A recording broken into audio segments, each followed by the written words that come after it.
Gold trusted gold buyers తాకట్టులో ఉన్న బంగారాన్ని విడిపించి ఈ రోజు ఉన్న మార్కెట్ ధరకే కొనబడును. మరిన్ని వివరాలకు సంప్రదించండి 7710777720. కావాలని టీబీజీకేఎస్ తెలంగాణ బొగ్గు గని కార్మిక సంఘం తప్పుడు ప్రచారం చేస్తుంది.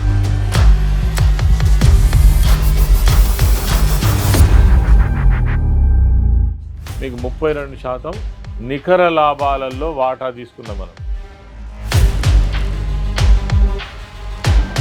ఏంటి కవితకు మీకు ర్యాప్ కట్ అయినట్టేనా దీంతో?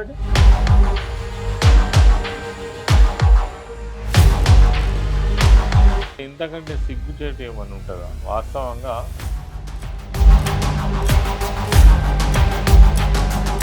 మీరు రేవంత్ రెడ్డి ముఖ్యమంత్రిని ఒప్పించడంలో ఘోరంగా విఫలమైంది. వెల్కమ్ టు ఆర్టీవీ, నేను మీ రవినాయక్. ఇప్పుడంతా సింగరేణి కాలరీస్ ప్రాంతంలో ఒక పెద్ద చర్చ జరుగుతుంది. సింగరేణి కార్మికుల బోనస్ అంశంలో అసలు ఏం జరిగింది? ఇటు బీఆర్ఎస్ పార్టీ చెప్పేది ఒకటి ఉంది, కాంగ్రెస్ పాలించే ప్రభుత్వం చెప్పేది ఒకటి ఓ విధంగా ఉంది. అసలు ఏం జరుగుతుంది, ఏ విధంగా ఉంది? అటు నిన్న వివేక్ వెంకటస్వామి మంత్రి చెప్పిన అంశం 34% బోనస్ ఇచ్చాం, కార్మికుల అభివృద్ధి కోసం కట్టుబడి ఉన్నామని చెప్తున్నాం. అయితే మనతో పాటు టీబీజీకేఎస్ తెలంగాణ బొగ్గు గని కార్మిక సంఘం గౌరవ అధ్యక్షుడు, మాజీ మంత్రి, సీనియర్ నాయకుడు కొప్పులీశ్వరన్ ఒకసారి అన్నతో మాట్లాడిద్దాం. అసలు కార్మికుల అంశంలో ఏం చెప్తాడో తెలుసుకున్నాం. అన్న నమస్తే అన్న. నమస్తే. ఏంటన్నా ఎట్లుంది? కొంత కన్ఫ్యూజన్లో ఉన్నారా? కార్మికులు హ్యాపీగా ఉన్నారా? ఎట్లున్నారు అసలు? అంటే కార్మికులు చాలా తీవ్రమైన అసంతృప్తితో ఉన్నారు. అంటే వాళ్ళు ఇంత ఘోరంగా ఈ ప్రభుత్వము, ఈ ముఖ్యమంత్రి మోసం చేస్తారని మాత్రం ఊహించినటువంటి విషయం. సరే, గత సంవత్సరం కూడా ఇదే విధమైనటువంటి మోసానికి గురైనప్పటికీ ఈ సంవత్సరం తప్పకుండా లాభాలలో, నికర లాభాలలో మాకు సరైనటువంటి లాభాల వాటా వస్తుంది. వాళ్ళు ఏ రకంగా ప్రకటిస్తారో గత సంవత్సరం 33% ప్రకటించారు. కానీ అప్పుడు కూడా మరి 4,000 దాదాపు 4,701 కోట్ల రూపాయల నికర లాభాలు వస్తే పోయిన సంవత్సరం కూడా 2,289 కోట్ల రూపాయలను ఈ అభివృద్ధి పేరిట, విస్తరణ పేరిట పక్కకు పెట్టి మిగిలిన వాటిపైననే 2,412 కోట్ల పైన 33% లాభాల వాటా పంపిణీ చేయడం జరిగింది. అంటే గత సంవత్సరం కూడా 33% పంపిణీ చేస్తే అది 16%కే లాభాల వాటా ఇచ్చిందనేది అటు సింగరేణి సంస్థకు తెలుసు, కార్మికులకు తెలుసు. ఇది మమ్మలను వంచిండ్రు, మోసం చేసిండ్రు. ఇటువంటి సంస్కృతి ఎప్పుడు కూడా లేదు. గతంలో బీఆర్ఎస్ పార్టీ ప్రభుత్వం వచ్చిన తర్వాత కేసీఆర్ గారు 10 సంవత్సరాల కాలంలో ప్రతి సంవత్సరం మరి నికరమైనటువంటి లాభాలలో వాటా ఇచ్చింది తప్ప ఇట్లా విస్తరణ పేరిట, అభివృద్ధి పేరిట సగానికి సగం, గత సంవత్సరం అయితే సగానికి సగం, ఈ సంవత్సరము వీళ్ళు చెప్తున్నటువంటి దాని ప్రకారం అయితే 63% విస్తరణ పేరిట పక్కకు పెట్టింది. వీళ్ళు ఇచ్చింది ఎంత అంటే 36% లాభాల పైన 34%, అంటే 12.5% వస్తున్నది. ఎక్కడి 32%? కేసీఆర్ గారు ఇచ్చినప్పుడు 32%. ఆ 32%ని ఎలా 12%కు తీసుకొచ్చినటువంటి పరిస్థితి కనబడుతుంది. వాస్తవంగా సింగరేణి సంస్థ ఏదైతే ఉందో చాలా పెద్ద సంస్థ. ఈ సంస్థకు సంబంధించి వేలాది మంది కార్మికులు పనిచేయడంతో పాటు ఇటు యాజమాన్యం యొక్క ప్రణాళిక కావచ్చు, తర్వాత వివిధ రకాల పద్ధతులలో వాళ్ళు ఇందులో ప్రతి సంవత్సరం లాభాల వాటా సాధించుకుంటూ వస్తున్నారు. ఆ వచ్చినటువంటి లాభాలపైనే, నికర లాభాలపైన లాభాల వాటా ఇవ్వడము, లాభాల బోనస్ అనే పేరిట ఇవ్వడం అనేది చాలా సంవత్సరాలుగా జరుగుతున్నటువంటి విషయం ఇది. కానీ ఈరోజు ఇది ఒక కొత్త సంస్కృతి, కొత్త పద్ధతిని తీసుకువచ్చి దాదాపుగా అంటే వచ్చిన లాభాలలో ఇప్పుడు మనం ఈ సంవత్సరం చూస్తే అదే అడగబోతున్నాం. 2024-25 6,390 94 కోట్ల రూపాయలు నికర లాభాల్లో కంపెనీ ఉందని చెప్పిన పరిస్థితి. ఈ లాభాల్లో ఉన్న ఏదైతే అంశం ఉందో దీంట్లో మేము పెట్టుబడికి పెట్టిన దాంట్లో కార్మికులకు మంచి జరగాలని ఆలోచిస్తున్నామని అటు ప్రభుత్వం మైనింగ్ మంత్రితో పాటు ముఖ్యమంత్రి కూడా చెప్పిన పరిస్థితి. ఎట్లా చూడొచ్చు అది? అంటే ఇంతకంటే సిగ్గుచేటు ఏమని ఉంటుందా? వాస్తవంగా వివేక్ ఇలా కార్మిక శాఖ మంత్రిగా ఉన్నాడు. ఆయనకి నిజాయితీ నీతి ఉంటే ఒక్క నిమిషంలో రాజీనామా చేయాలి గవర్నమెంట్కి వ్యతిరేకంగా. వాళ్ళ నాయన కార్మిక నాయకుడు, చిన్న వర్గాల నాయకుడు అని చెప్పుకుంటాడు కదా. ఇంత దారుణం జరిగినందుకు ఆయన ఇంకా దాన్ని గొప్పగా చెప్తున్నాడు కదా. ఏ రకంగా గొప్పగా చెప్తాడు? అరే 6,394 కోట్ల లాభాలు, నికర లాభాలు వస్తే నువ్వు విస్తరణ కోసం గతంలో అయితే అసలు తీసిందే లేదు.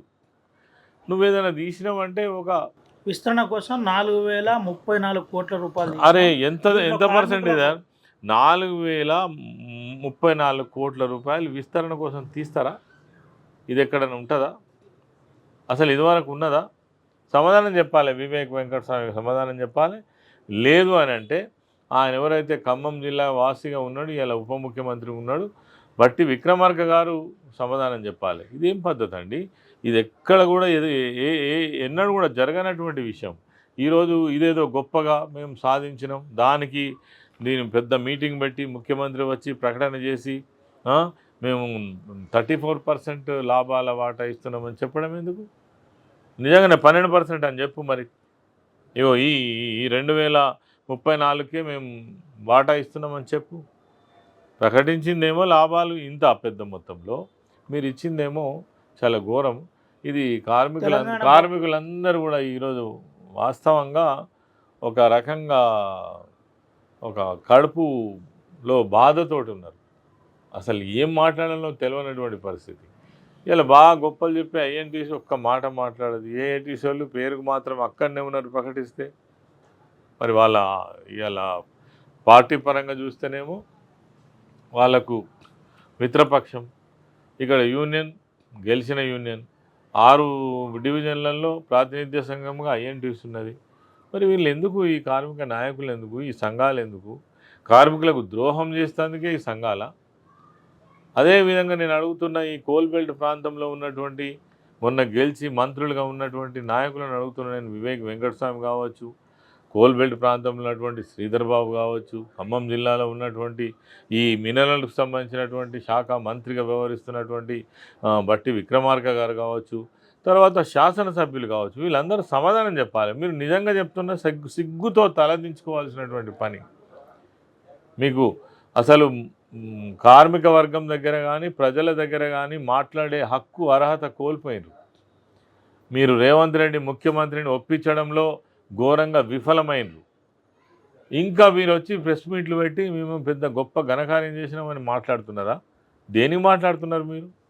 నిజంగానే ఒక మైన్ మీదకి పోయి ఒక కార్మికులతో మాట్లాడమనండి, ఏ రకమైనటువంటి సమాధానం వస్తుందో తెలుస్తుంది. ఇంత ఘోరమా? మీరేమో 12% అంటున్నారు, వాళ్ళేమో 34% అంటారు. ఎక్కడ కన్ఫ్యూజన్ ఉంది ఇది? అంటే ఎక్కడ కన్ఫ్యూజన్ అయింది? ఇప్పుడు తెలుస్తూనే ఉంది కదా, వాళ్ళే చెప్పారు కదా, మనం చెప్పిన మాట కాదు కదా.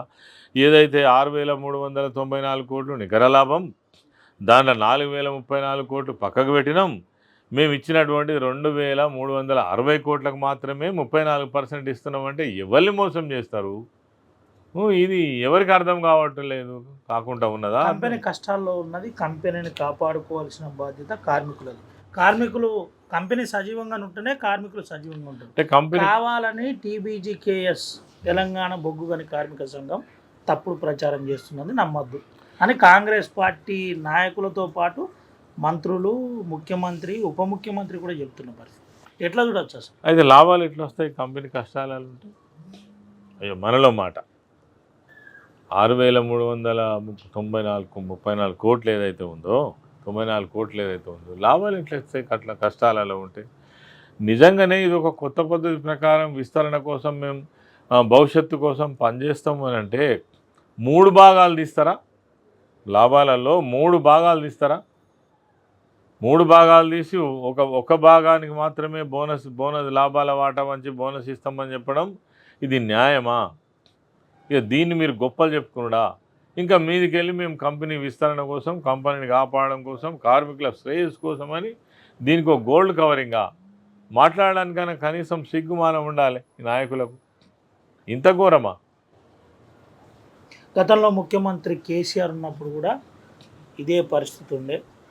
కావాలని బీఆర్ఎస్ గ్లోబల్ ప్రచారం చేస్తుంది. టీబీజీకేఎస్ సంఘం కూడా దీనికి కార్మికుల దాంట్లో వెళ్ళి ఒక గ్లోబల్ ప్రచారం చేస్తుందని చెబుతున్న పరిస్థితి ఎట్లా చూడవచ్చు అన్న? ఏంటి అసలు? కేసీఆర్ గారు ఉన్నప్పుడు మీకు నేను ఖచ్చితంగా చెప్తాను, కేసీఆర్ గారు ఉన్నప్పుడు ఏదైతే 2014-15 సంవత్సరానికి ఆనాడు వచ్చినటువంటి లాభాలు ఏవైతే ఉన్నాయో ఆ లాభాలకు స్పందించి పూర్తి లాభాల మీద 21% ఇచ్చినారు. ఇక దానిలో ఏమి విస్తరణ పేరుతో పక్కకు పెట్టలే. ఆ రోజు వచ్చిన లాభాలు కూడా దాదాపుగా అప్పుడే మేము గవర్నమెంట్లోకి వచ్చినాం కాబట్టి 16% నుండి స్టార్ట్ 16% నుంచి స్టార్ట్ అయినటువంటి లాభాలు 25% వరకు నేరుగా 25% వరకు తీసుకుపోవడం కాక లాస్ట్ 23-24 సంవత్సరానికి దాదాపుగా మీకు 32% నికర లాభాలలో వాటా తీసుకున్నాం మనం. నికర లాభాలంటే ఎంతైతే లాభం వచ్చిందో అంతనే, విస్తరణ పేరిట పక్కకు పెట్టలే. ఒకవేళ పక్క డెవలప్మెంట్ కోసం ఫండ్ తీయలేదు, అది కంపెనీకి సంబంధించి అంచెలంచెలుగా ప్రభుత్వం యొక్క సహకారం తీసుకొని మరి దాని ప్రణాళిక ప్రకారంగా ఆ కంపెనీ విస్తరణ కోసం పనిచేస్తుంది తప్ప అంటే లాభాలలో కార్మికులకు ఇచ్చేటువంటి వాటాను తీసుకొని మీరు విస్తరణ చేస్తానడం ఎంతవరకు కరెక్టు?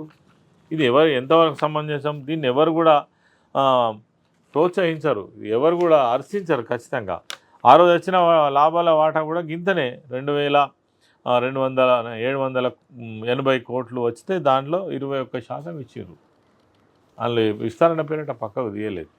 ఇవన్నీ కూడా ముఖ్యమంత్రి ఏదైతే ఈ 22 నెలల కాలంలో ప్రతి విషయానికి కూడా ఇదే విధంగా అబద్ధాలు చెప్పడం, డైవర్షన్ చేయడం, మేం చెప్పిందే నిజమని నమ్మించే ప్రయత్నం చేయడం, అది వాళ్ళు ఇచ్చినటువంటి 6 గ్యారంటీలు కావచ్చు, ప్రతిరోజు నడుస్తున్నటువంటి వ్యవహారంలో కూడా కావచ్చు. అంటే ఏది తప్పుడు పని చేసినా దానికి గోల్డ్ కవరింగ్ ఇచ్చుకొని వాళ్ళ పార్టీ ప్రభుత్వం అంతా కలిసి మేము చాలా గొప్పగా చేస్తున్నామని చెప్పుకునేటువంటి పరిస్థితి మాత్రమే కనబడుతూ ఉంది. ఈ కార్మికులకు సంబంధించిన విషయంలో కాదు, ఇచ్చిన 6 గ్యారంటీలలో ఏమంటున్నారు ఇలా వాళ్ళు? మేము దాదాపుగా అన్ని గ్యారంటీలు పూర్తి చేసినాం అంటున్నారు. ఇంతకంటే ఘోరం, ఇంతకంటే వంచన ఏముంటుంది? ప్రజలను అడిగితే తెలుస్తుంది. నిన్నగాక మొన్న యూరియాకు సంబంధించి యూరియా లేదు మొర్రో అని మొత్తుకుంటుంటే మొత్తం రాష్ట్రం అంతా రోడ్ల మీదకి వచ్చి ధర్నాలు చేస్తుంటే, అదే సొసైటీల దగ్గర కాపల కూర్చుంటుంటే ఇదంతా కూడా క్రియేటెడ్, ఎవడు పని పాట లేక రోడ్ల మీద వచ్చి ఉంటున్నారు అని చెప్పేసి మాట్లాడుతున్నారు. అంటే మొత్తం డైవర్షన్ చేయడమే. ఇక ఇది కూడా దీన్ని కూడా ఇట్లనే మాట్లాడుతూ ఉన్నారు. కాబట్టి కాంగ్రెస్ ప్రభుత్వం ఎట్లా చూడొచ్చు అన్న, ముఖ్యమంత్రి స్థాయి వ్యక్తి కోల్బెల్ట్ ప్రాంతంలో ఉన్న అందరు ఎమ్మెల్యేలను కూర్చుండబెట్టుకొని మీడియా సమావేశం పెట్టి ఇంత బోనస్ను ప్రకటిస్తున్నాం, కార్మికులు సంతోషపడాలి, మీకోసం మేము కట్టుబడి ఉన్నామని ఎప్పుడన్నా అంటే మీరు సీనియర్ లీడర్గా ఉన్నారు, శాసనసభ్యులుగా ఉన్నారు, మంత్రిగా ఉన్నారు, ఈ అంశం ఇటువంటి పరిస్థితి ఎప్పుడన్నా ఉండేనా? లేకపోతే దీని మీద ఎప్పుడు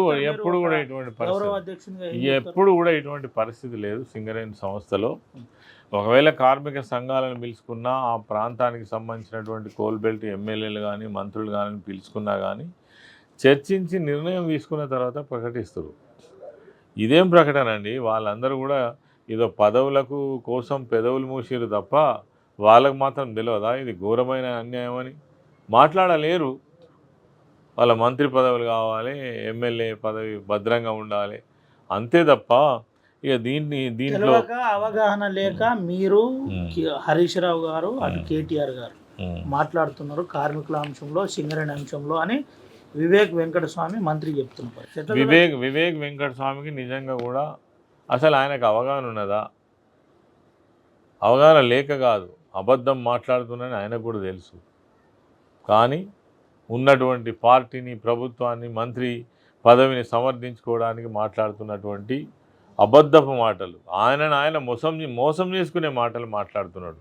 ఆయనకు తెలియదా ఈ లెక్క? తెలియదు ఆయనకి ఈ లెక్క తెలియకుండానే మాట్లాడుతాడా? ఒక్కసారి కార్మికుల దగ్గరికి పోయి మాట్లాడమనండి. ఆయన ప్రాంతంలో కూడా బొగ్గుబావులు ఉన్నాయి కదా, ఒక్కసారి బొగ్గుబావుల దగ్గర పోయి కార్మికుల దగ్గర పోయి మాట్లాడమనండి. అప్పుడు సరైనటువంటి సమాధానం దొరుకుతుంది. ఇది బీఆర్ఎస్ పార్టీలు కాదు. నేను యాజ్ ఏ తెలంగాణ బొగ్గు గని కార్మిక సంఘం గౌరవ అధ్యక్షునిగా ఉన్న వాస్తవాలు నేను చెప్తున్నా. ఒక పార్టీ నాయకుడిగా కేటీఆర్ గారు కూడా మనం మాట్లాడింది ఘోరం, ఇది ఇంతకంటే మోసం ఉండదని. హరీష్ రావు గారు కూడా మాట్లాడిండ్రు. సింగరేణి కార్మికులకు ఘోరంగా అన్యాయం చేసింది, లాభాల వాటను ప్రకటించి అందులో 30% కట్ చేసి 1% మాత్రమే బోనస్ ఇచ్చిందని హరీష్ రావు గారు మాట్లాడారు. ఉన్న వాస్తవాలు ఉన్నట్టుగా మాట్లాడితే మేము మాట్లాడేది అబద్ధంగా కనబడుతున్నది.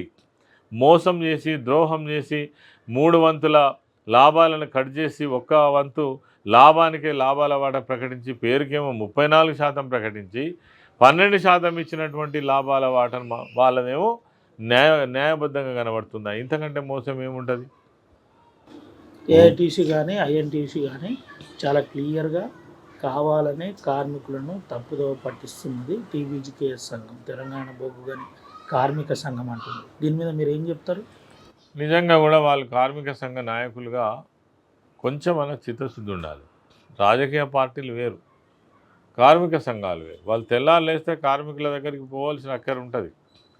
వాళ్ళు నిన్నేదో మొక్కుబడిగా ఏఐటీసీ సంఘం వాళ్ళు ప్రెస్ మీట్ పెట్టి మాకు చెప్పక చేయక లాభాల వాట నుంచి ఇంత విస్తరణ పేరిట తీసి ప్రకటించారని వాళ్ళు చెప్పారు పక్కా. ఈ ఐఎన్టీసీలు అంటే వాళ్ళు చెప్పారు, ఎందుకంటే వాళ్ళ ముఖ్యమంత్రి, వాళ్ళ మంత్రులే, వాళ్ళ ప్రభుత్వం కాబట్టి వాళ్ళు అదే గొప్పగా అని చెప్పుకునే ప్రయత్నం చేస్తారు. ఏఐటీసీ వాళ్ళు చెప్పిండ్రు, కానీ వాళ్ళు కూడా నోరు మూసుకునే పరిస్థితే, వాళ్ళు ఏం చేయలేని పరిస్థితి. నిన్న మేమన్నా మా కార్మిక సంఘం తరఫు నుంచి అదే చూస్తున్నా, నిశ్శబ్దంగా ఉన్న టీబీజీకేఎస్ సంఘం మళ్ళీ అలజడి స్టార్ట్ అయింది. ఈశ్వరన్ నచ్చిన తర్వాత నల్ల బ్యార్జీలు పెడుతున్నారు, బావి మీద పోతున్నారు, నిరసనలు వ్యక్తం చేస్తున్నారు. ఏంటి, ఏం ప్రణాళిక రూపొందిస్తున్నారు? డెఫినెట్గా తెలంగాణ రాష్ట్రంలో ఒక పెద్ద పరిశ్రమ సింగరేణి సంస్థ. ఈ సంస్థ మనుగడ కోసం ఆ కేసీఆర్ గారు కూడా గొప్పగా పనిచేసిండ్రు, మా ప్రభుత్వం కూడా పనిచేసింది. కొత్త బావుల విస్తరణ కావచ్చు, అదేవిధంగా ప్రైవేటైజేషన్కి వ్యతిరేకంగా 4 బొగ్గు బ్లాకులను ఇతర పెద్ద బడా కాంట్రాక్టర్లకు కట్టబెట్టడం సరైనది కాదు, ఇది సింగరేణి సంస్థకే ఉండాలి. వేరే రాష్ట్రాలలో ఏ విధంగానైతే కోల్ ఇండియాలో కానీ ఇతర రాష్ట్రాలలో ఏ విధంగానైతే ఆ సంస్థకు ఇచ్చిండ్రో ఇక్కడ సింగరేణి సంస్థకే ఒప్పజెప్పడం వల్ల ఈ సంస్థ మనుగడ బాగుంటుంది, ఇక్కడ పనిచేస్తున్నటువంటి కార్మికులకు కూడా భవిష్యత్తు ఉంటుంది. ఈ సంస్థ 136 సంవత్సరాల చరిత్ర కలిగిన సంస్థ. ఈ ప్రాంతంలో బొగ్గు వెలికి తీతలో ఖర్చు పెట్టి భూములన్నింటినీ కూడా ఎక్వైర్ చేసి చాలా పెద్ద మొత్తంలో విస్తరించి ఉన్నటువంటి సంస్థ సింగరేణి సంస్థ. ఈ సంస్థ బాగుండాలనే ఆరాటం ఒక బీఆర్ఎస్ పార్టీకి తప్ప ఇంకొక పార్టీకి ఉండదు. ఇలా బీజేపీ ప్రైవేటైజేషన్కి అనుకూలం. దేశంలో ఉన్నటువంటి అనేక సంస్థలను ఇప్పటికే ప్రైవేటైజ్ చేయడంతో పాటు ప్రభుత్వ రంగ సంస్థలన్నింటినీ కూడా సర్వనాశనం చేస్తున్నటువంటి విషయం మనం చూస్తున్నాం. ఇప్పటికే దాదాపు రైల్వేస్ కావచ్చు, ఎయిర్వేస్ కావచ్చు, పోస్టల్ డిపార్ట్మెంట్ కావచ్చు, టెలికాం కావచ్చు, ఇవన్నింటినీ కూడా దాదాపుగా సగం బడ ప్రైవేటైజ్ చేసారు. కాబట్టి వాళ్ళ విధానమే అది. దానికి మరి వంతపాడుతున్నటువంటి కాంగ్రెస్ ప్రభుత్వం ఇలా రేవంత్ రెడ్డి ముఖ్యమంత్రి కాగానే అనేకమైనటువంటి సంఘటనలు, చర్యలు జరుగుతున్నాయి. ఇలా ప్రైవేటైజేషన్ వ్యతిరేకిస్తూ మేము ఆ 4 బొగ్గు బ్లాకులను ఇప్పటి వరకు కూడా ఎవరు వచ్చి పని స్టార్ట్ చేయకుండా కాపాడినటువంటి చరిత్ర బీఆర్ఎస్ పార్టీది, కేసీఆర్ గారిది. అందుకు మా యూనియన్ కూడా మద్దతుగా నిలబడ్డది. అది మరి తెలంగాణ ఈ రాష్ట్రంలో కాంగ్రెస్ ప్రభుత్వం వచ్చిన తర్వాత ఆ వేలం పాటకే ఉప ముఖ్యమంత్రి ఈయన భట్టి విక్రమార్క గారికి పోయి ప్రారంభోత్సవానికి పోతారు. బీజేపీ నాయకులు, కేంద్ర మంత్రి, బొగ్గు గనుల శాఖ మంత్రి ఆయన ప్రారంభిస్తారు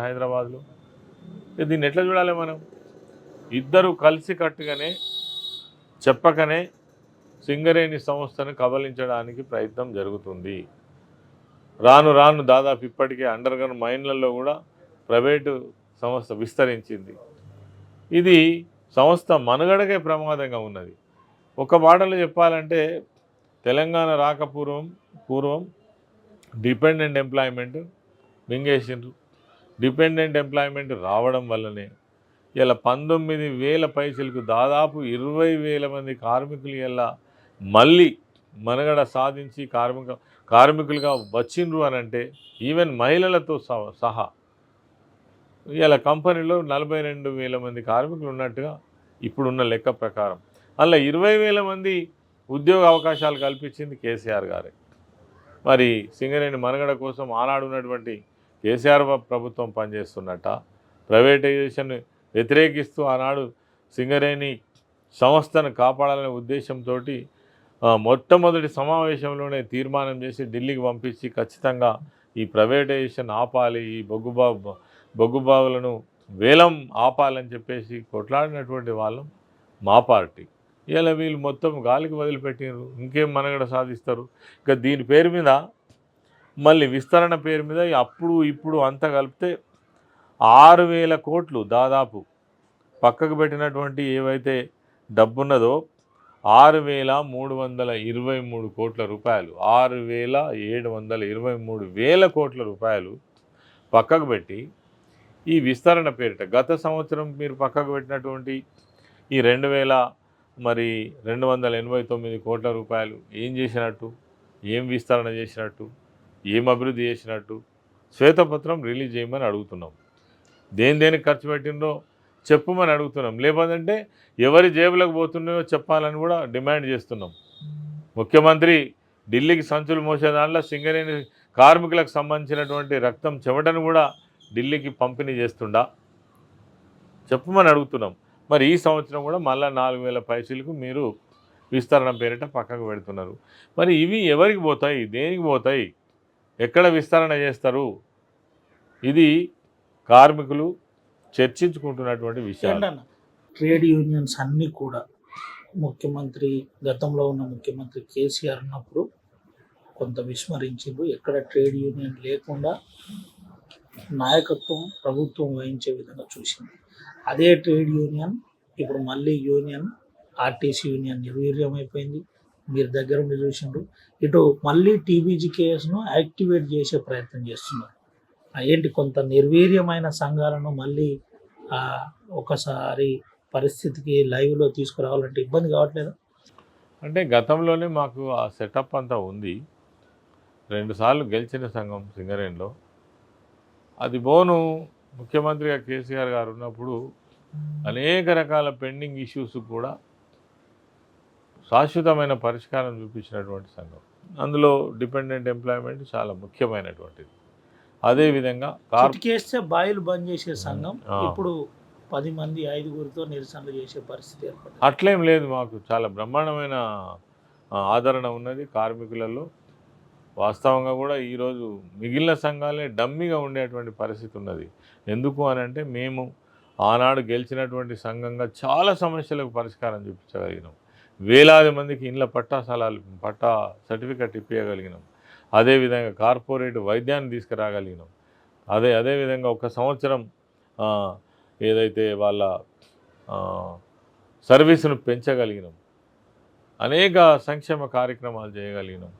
ఇవన్నీ కూడా కార్మికులు ఈరోజు మళ్ళీ చర్చించుకుంటున్నారు. అరే ఎంత గొప్పగా ఉండే కార్మిక సంఘం కానీ ఆడ ప్రభుత్వం కానీ స్పెషల్ ఇంక్రిమెంట్ ఇచ్చి తెలంగాణ స్పెషల్ ఇంక్రిమెంట్ ఇవ్వడం అంటే ఏది అడగకుండానే వాళ్ళకు అన్నీ సమకూర్చి పెట్టినటువంటి ఆనాటి ప్రభుత్వం కావచ్చు, యూనియన్ కావచ్చు. అందుకే ఈరోజు అన్ని యూనియన్లు డమ్మీ అయ్యి మళ్ళీ తెలంగాణ బొగ్గు గని కార్మిక సంఘం వైపే కార్మిక వర్గం చూపిస్తుంది. అందుకే మేము మొన్న ఈ సమస్యను ముందే అర్థం చేసుకొని కొత్తగూడెం ఆఫీస్ ముందర కావచ్చు, కార్పొరేట్ ఆఫీస్ ముందర కావచ్చు, హైదరాబాద్లో సింగరేణి భవన్ ముట్టడి కావచ్చు, వెంటనే లాభాల పాట ప్రకటించని మేము ముట్టడి చేసిన తర్వాత కదా చలనం వచ్చింది.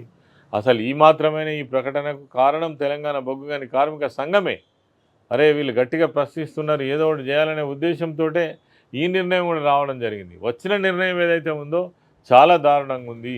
అందుకే దీన్ని మేము తీవ్రంగా ఖండిస్తా ఉన్నాం. ఎట్లుందన్న మాజీ ముఖ్యమంత్రి బిడ్డ కవిత పదవి గౌరవ అధ్యక్షురాలు పదవి మీకు వచ్చింది. అది ఇబ్బందుల్లో ఉన్న సమయంలో మీకు వచ్చింది. ఇది బాధ్యతగా ఉందా, బరువు ఉందా, లేదంటే ఏంటి? కవితకు మీకు ర్యాప్ కట్ అయినట్టేనా దీంతో? అట్లా ఏం లేదు. నేను అసలు ఈ సంఘం నిర్మాణం చేసిందే నేను. అవును, తెలుసు. మొదటి గౌరవ అధ్యక్షుడిని నేను. నా తర్వాత నేను ధర్మపురి ఎమ్మెల్యేగా పోయిన తర్వాత చాలామంది అధ్యక్షులు వచ్చిండ్రు. తర్వాతనే కవిత గారు వచ్చిండ్రు. ఇప్పుడు 3 సంవత్సరాల నుంచి సంఘానికి తర్వాత శాశ్వతంగా ఒక రాష్ట్ర కమిటీ కానీ తర్వాత ఇవన్నీ యాక్టివ్గా లేవు. పోయిన ఎన్నికల మేము పోటీ కూడా చేయలేదు. ఈరోజు పార్టీ ఓడిపోయి ఉంది, ప్రభుత్వంలో లేము. డెఫినెట్గా పార్టీ నిర్మాణ క్రమంలో కోల్బెల్ట్లో 6 జిల్లాలలో విస్తరించి ఉన్నటువంటి సంఘాన్ని తిరిగి బలోపేతం చేయడం కోసం నాకు అవకాశం ఇవ్వడం జరిగింది. ఈరోజు మేము ఆ బాధ్యత తీసుకొని పనిచేసుకుంటూ పోవడం జరిగింది తప్ప కవిత గారిని తీసేసి నన్ను పెట్టడం కానీ, లేకపోతే ఆమె ఉన్నంత కాలంలో కొన్ని సమస్యలు పరిష్కారం కాలేదని కానీ ఎక్కడ మేము మాట్లాడట్లేదు. ఆ అవసరం కూడా లేదు. ఈరోజు పార్టీకి అనుబంధంగా ఉన్నటువంటి సంస్థ మళ్ళీ బలోపేతం కావాలి. ఆ రోజు తెలంగాణ ఉద్యమంలో కూడా కార్మిక వర్గం ఏదైతే ఉందో చాలా గొప్పగా మాకు సపోర్ట్ చేసిండ్రు. అదేవిధంగా ఈరోజు మళ్ళీ ఆలోచిస్తున్నారు. నిజమైన కార్మిక సంఘం ప్రజల కోసం పనిచేసేటువంటి ప్రభుత్వం బీఆర్ఎస్ ప్రభుత్వమే తప్ప ఇటు కాంగ్రెస్. అంటే మనుగూరు, కొత్తగూడెము, రామగుండము, అటు మా శ్రీరాంపూరు, బెల్లంపల్లి, అటు గోలేటి వరకు ఎట్లుంది మీ సంఘం ప్రాతినిధ్యం? ఎట్లుంది? కమిటీలు ఎట్లున్నాయి? మీరు వచ్చిన తర్వాత నూతన కమిటీలు వేసిండ్రా, లేదంటే అదే కమిటీలను కంటిన్యూషన్ చేస్తూ కార్యాచరణ చేస్తున్నారు? లేదు, చాలా మంచి స్పందన ఉన్నది అన్ని డివిజన్లలో కూడా. గతంలో ఉన్నటువంటి సెటప్లో కొన్ని మార్పులు చేర్పులు చేసి, తర్వాత సెంట్రల్ కౌన్సిల్ కూడా చాలా మార్పులు చేర్పులు చేసి, అవసరం ఉన్న దగ్గర లీడర్షిప్ను మనం ఎంకరేజ్ చేసి వాళ్ళకు అప్గ్రేడ్ చేసుకుంటూ ఈ సంఘాన్ని ముందుకు తీసుకుపోవడం జరుగుతుంది. వాస్తవంగా ఈరోజు మాత్రం చాలా మంచి స్పందన ఉంది. దానికి తోడు ఈ ప్రభుత్వం చేస్తున్నటువంటి విధానాలు, ఈ ఏదైతే గెలిచినటువంటి సంఘాలు ఏఐటీసీ కానీ ఐఎన్టీసీ కానీ డమ్మీగా ఉండడం, మాట్లాడకపోవడం, ఇచ్చిన వాగ్దానాలన్నీ కూడా గాలికి వదిలేసి సైలెంట్గా ఉండడం, ఇక మాతోటి ఏమీ కాదు మేము ఇప్పటికే బాగా గొప్పగా చేసినామని చెప్పే ప్రయత్నం చేయడం ఏదైతే ఉందో ఇది కార్మిక లోకం జీర్ణించుకోలేకపోతున్నారు. కాబట్టే ఇలా తెలంగాణ బొగ్గు గని కార్మిక సంఘం వైపు గొప్పగా స్పందన ఉంది, మంచి స్పందన ఉన్నది. ఎట్లుందన్న? అంటే చివరి 2 క్వశ్చన్స్ అడిగి క్లోజ్ చేస్తున్నాం. పరిస్థితి మీరు వచ్చిన తర్వాత కోల్బెల్ట్ ప్రాంతం నుండి మీ కాన్స్టిట్యూన్సీ వరకు పరిస్థితి ఎట్లుంది? ఏంటి? యూరియా అంశం మొదలుకొని ఇటు కార్మికుల అంశం వరకు ఏం చెప్తున్నారు? అంటే నేను వచ్చిన తర్వాత కార్మిక వర్గానికి ఒక కాన్ఫిడెన్స్ అయితే వచ్చింది.